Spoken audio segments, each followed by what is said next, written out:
Hi, this is Reverend Leslie, and welcome to the God I Know series. This is video 4, Awake While Asleep, A Soul's Journey into Divine Knowing. Come with me, if you would, as we journey through life shaped by emotional intimacy and the genuine connection with the voiceless voice of the heart. In this piece, I reflect on my mission, my meltdowns, and the healing power of being.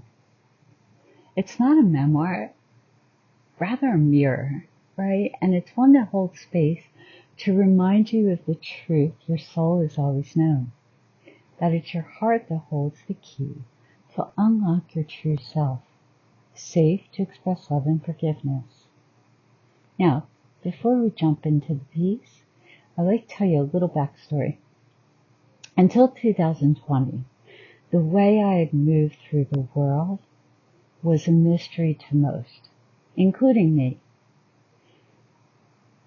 I had learned as a teen just to live in the moment, seeking to find joy in every good, bad, and ugly experience in my life. And I lived for the feeling of the experience, not the outcome.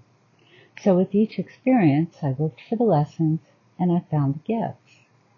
And the truth is, when you don't attach self-meaning to an experience, you see how they're simply moments to be fully felt and then let go. Right? Like, I hold on to the feeling and the lessons, but the experience itself, once I've fully felt it, it's forgotten. Now, when I was 16 years old, I went out into the world seeking raw and real connection. And the reason I did this is that I'd always felt connected to me, but senior year of high school, I tried to fit in with other people, and that did not work at all because I couldn't, right? Like, I never have been able to fit in anywhere. But when I tried to be something I wasn't, then I didn't feel connected to me or the voiceless voice. And that was a horrible feeling. So horrible, it left me going, I'm either going to end my life or something's got to change. I don't know what the heck I did, right? So with the freedom of driver's license and the grace of my parents allowing me to take the car, each day I would go out in the world to different neighborhoods, and I would look at strangers on the side of the street, and I would just think, what do they have in common with me? And I did this for a couple of months and it started to help. I did feel less alone, but then I got really curious. I wanted to know more about the people that I was making these stories up about. So I would, instead of just driving up and down the street, I would get out and just walk past people. When my heart said stop somebody, I would stop and look in their eyes and say, hey, my name's Leslie. I struggle with this. How about you? And, I just shared the feelings in my heart. And in turn, they share the words of their heart with me. And it's in this heart-to-heart connection where we were present in the moment and truth reigned. And that truth was that somehow we are one. We were one. And in the moment, we both felt fulfilled because we had fulfilled our human need for emotional intimacy. Now this, my friends, emotional intimacy is where the magic happens, where the heart awakens, creativity is sparked, and perception shifts. Everything becomes clearer, brighter, so much more vibrant. And at the end of these conversations, which only lasted, to be honest with you, 5 or 10 minutes, we close with a heartfelt hug, which even further entangled the energy of our hearts. And to me, I've always kind of felt like a hug is the heart's understanding of God's goodness and grace. So, without further ado, let's jump into the piece, Awake While Asleep, A Soul's Journey into Divine Knowing. Okay, so let's see, where do we start with this? So in 2020, I think I had said that I started writing to my younger self. And I saw how I was way more spiritual than I ever thought I was. I didn't even know I believed in God. I don't think I'd ever uttered the word God. It was something like I couldn't do. When people throughout my life would tell me I sound like Jesus, I'd be like, no, I don't go to church. Don't read the Bible. I'm not like Jesus, And so with doing that, they're like, I never tried to have faith. I never consciously tried to do any of the things that I did in my life before 2020. And life was amazing, right?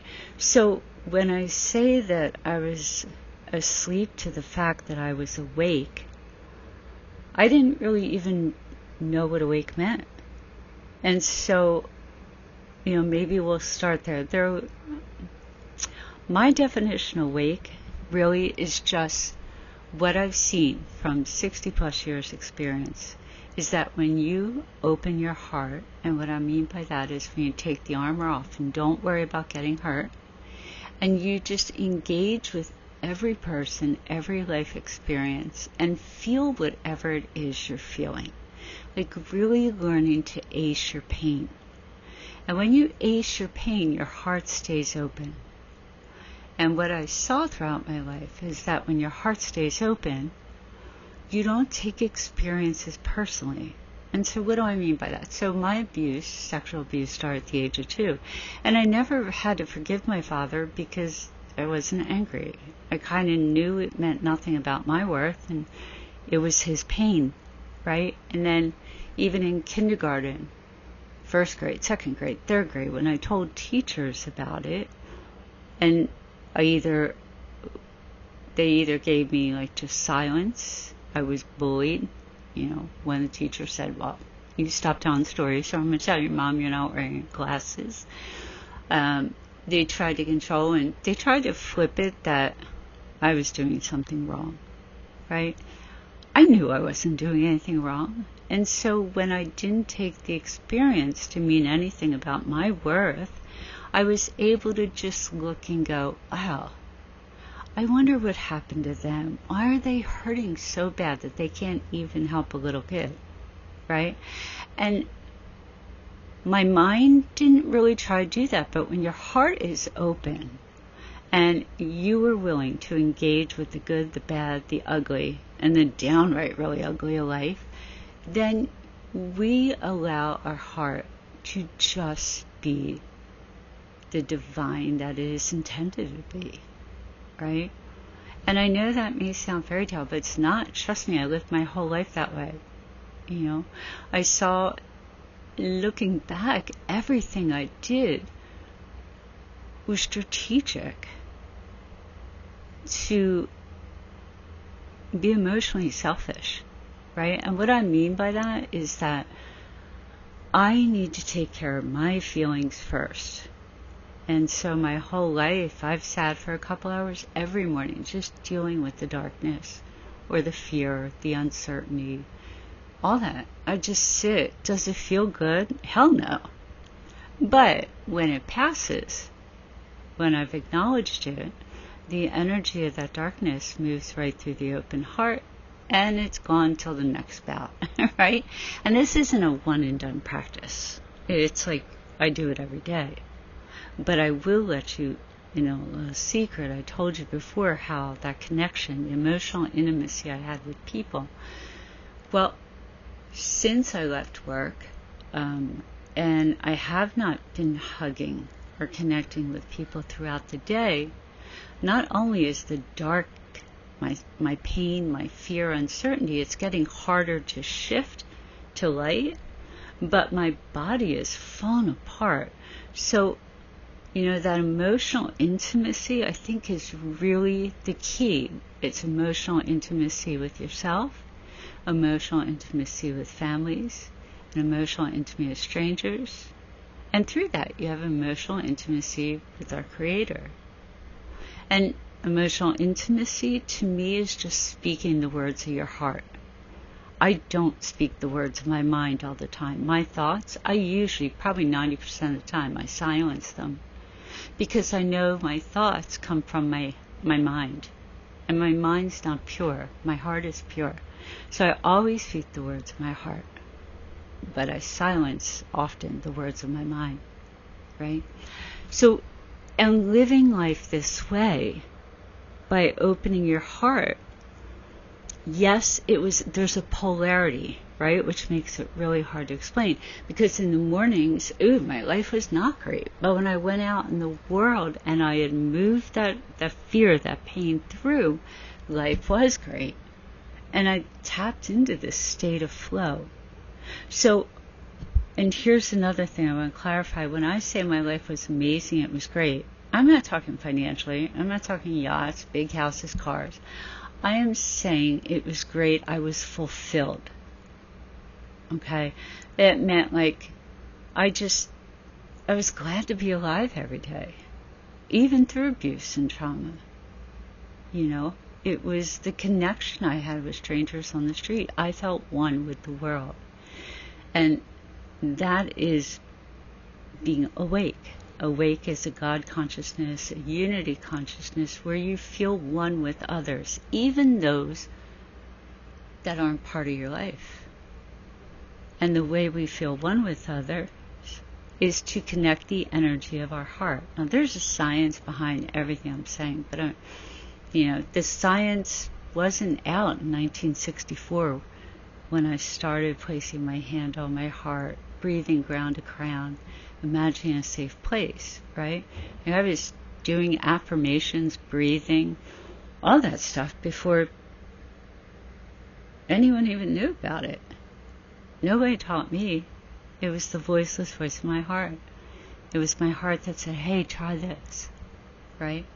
And so the whole point of my story is so simple. As I said, it's so complicated to try to share, because I stuck to very few basic things. I had to feel safe with me. That was it. If I didn't feel emotionally safe with me, I put my hand on my heart. I'd say, what do you need, baby? That comes first. Because if you can't feel safe with yourself, then you can't feel safe with anyone. And the way we feel safe with ourselves is to see that we can trust ourselves. And the way that you see that you can trust yourself is to be actually able to see yourself. And when we're wearing the armor and the mask, you blind yourself to who you are. And so you feel kind of ungrounded. You don't know you can trust yourself because you're not being authentic. So here are just some of the things. When throughout my life, and I'm going to talk in past tense, it's still relevant now, but I'm trying to tell the story from before 2020. I never tried to develop faith. I just had it, and it's been unshakable. I never tried to keep my heart open and pure. I simply acknowledged my pain, and so it stayed open. I never tried to emotionally heal from daily trauma. I never felt emotionally broken. And I see now I didn't need healing. When the heart is open, you heal every day. I never tried to be kind, caring, or compassionate. I just was. And actually now, if I'm not in the mood to be kind or caring or compassionate, and I try, it doesn't feel genuine to me. So I'm sure it doesn't feel genuine to others, right? So if I feel like I don't have enough to be kind, caring, and compassionate, I just smile, touch my hand on my heart. I never tried to be unconditional love. I simply became it. And I never tried to be a catalyst for awakening others' hearts, but it happens. I never tried to transform lives through a single conversation, but people said I did. And I'd be like, what the heck did I say? Right? Because it was all intuitive. It was all guided by my heart, not my mind, not my head. When I worked with low-income women, I never tried to teach them to love and trust themselves, but they say I did.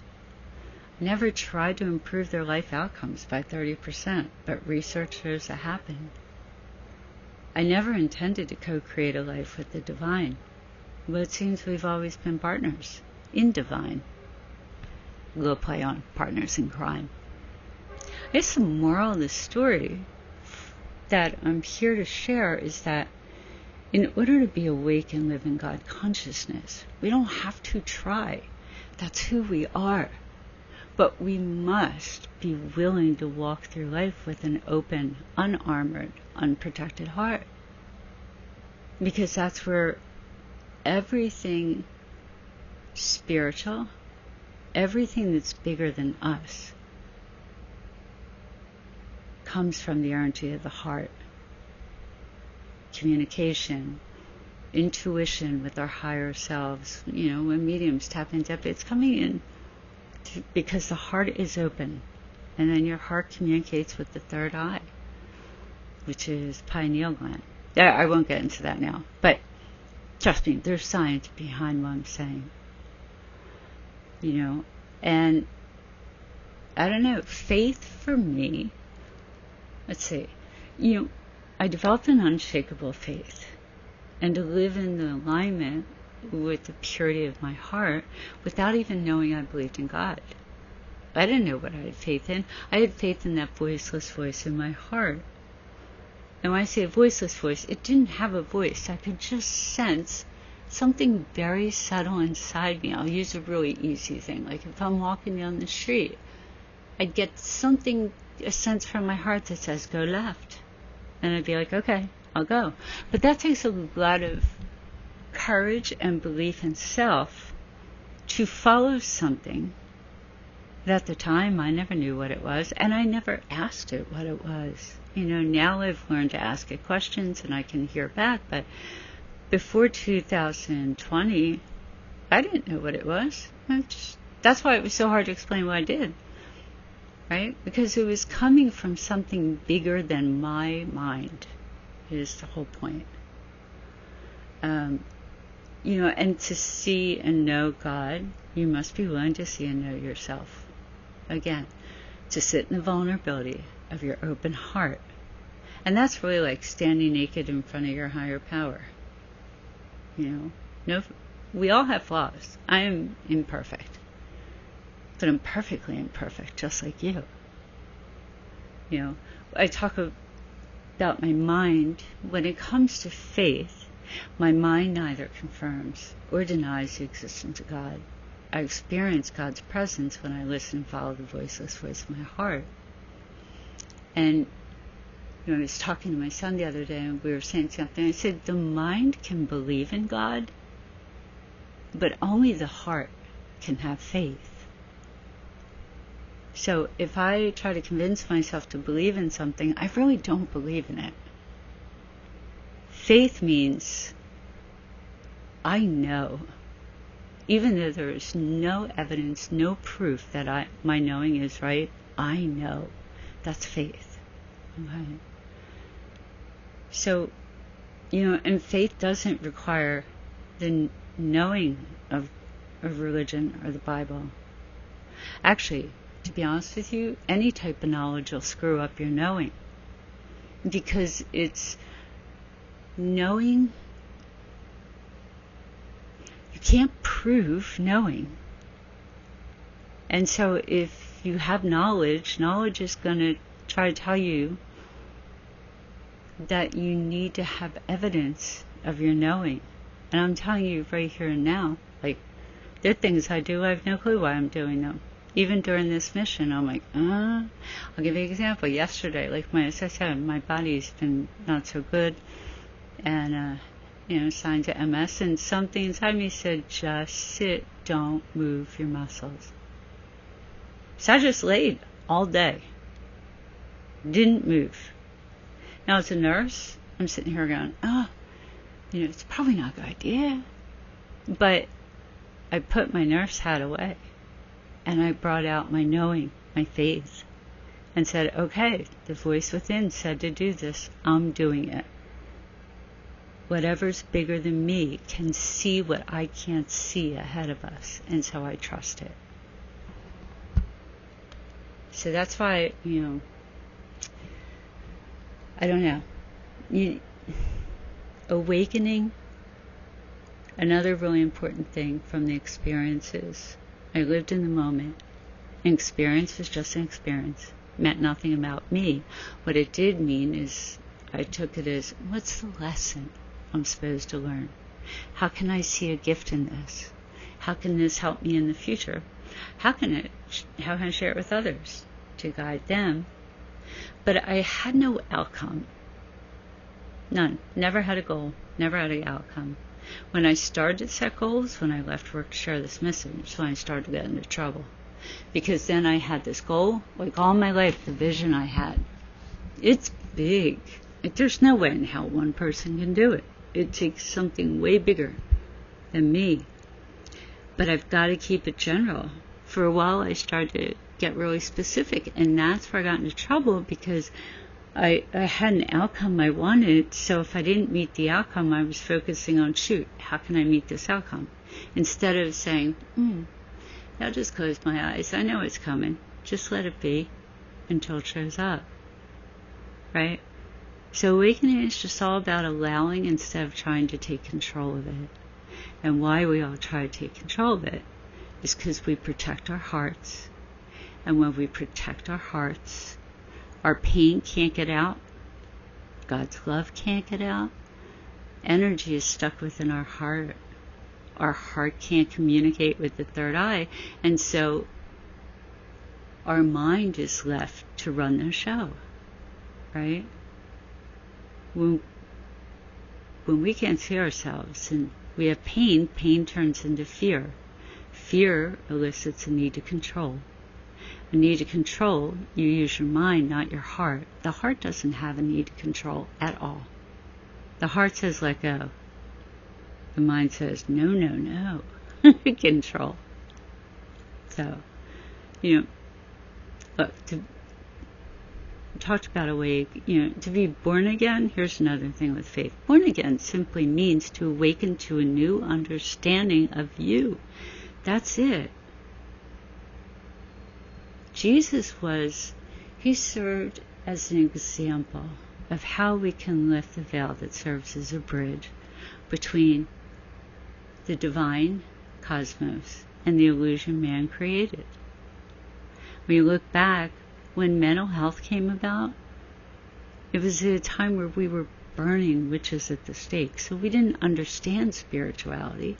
People wanted to understand it, so they slapped mental health labels on it. Much of mental health, anxiety, depression, dissociation, obstinate defiance disorder, you can peg them all to somebody who knows who they are. I'm sure they would have called me defiant. I wasn't a rebel. I just knew what worked for me and what didn't. And I'm not going to do what doesn't work for me, even though it makes you more comfortable. Right?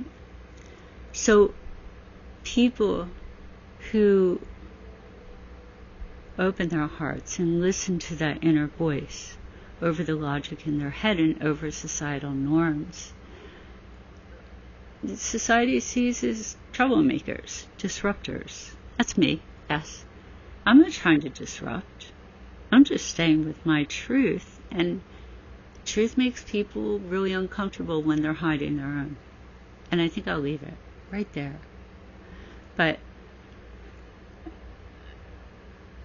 there's a lot to share with you, but I just want you to know the key to everything is you must be willing to ace your pain, to acknowledge, connect, and embrace it. And then from that point, then you can live with love. And then you can feel one with other people. And that's when you get into flow. But there's no need to control when you're awake.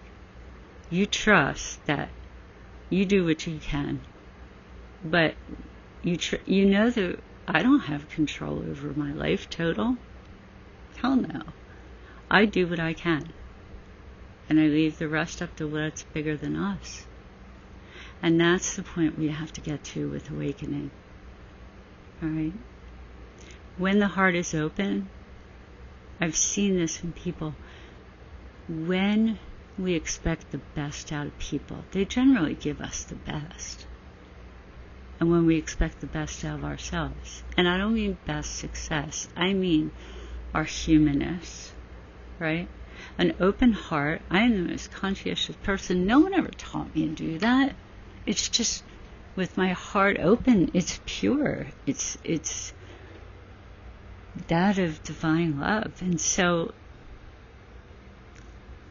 I know it's divinely right and divinely wrong. No one has to tell me not to do things because they're wrong. I just sense they're wrong and I don't do them. Does that make sense? So, okay.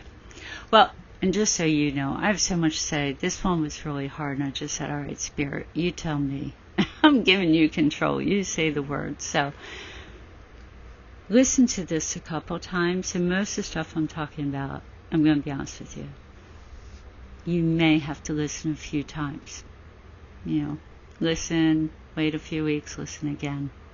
But, all right, guys, I love you. I'll talk to you later.